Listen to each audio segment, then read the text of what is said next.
Gaza, l'ONU accuse Israël d'actes génocidaires et de violences sexuelles. 2 rapports accablants viennent d'être publiés par l'ONU. Le premier concerne des attaques systématiques contre la santé reproductive des Palestiniens, qualifiés d'actes génocidaires. Le deuxième recense des témoignages de Palestiniens dénonçant des abus sexuels infligés par des Israéliens.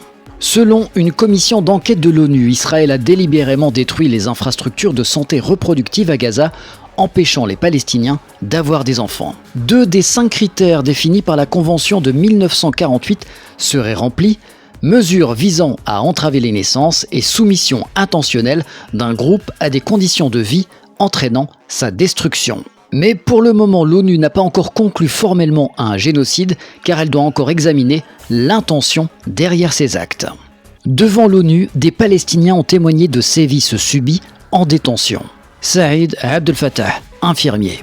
J'étais comme un sac de boxe, on me frappait sur les parties génitales, je saignais du pénis et de l'anus. Mohamed Matar, détenu en Cisjordanie. Les colons m'ont forcé à manger des excréments avant d'essayer de me violer avec un bâton. Les experts dénoncent une utilisation systématique des violences sexuelles par l'armée et les colons israéliens, notamment depuis le 7 octobre. Évidemment, Israël rejette en bloc ces accusations. Le Premier ministre Netanyahou dénonce une attaque absurde contre Israël et accuse l'ONU de fermer les yeux sur les crimes du Hamas. Bizarrement, il n'a pas parlé encore d'antisémitisme. L'ambassadeur israélien à l'ONU assure que s'il y a eu des abus, ils seront sanctionnés. Israël risque-t-il d'être poursuivi pour génocide à la Cour pénale internationale? L'ONU va-t-elle durcir le ton face aux violences sexuelles dénoncées? Et toi alors, quel est ton avis ?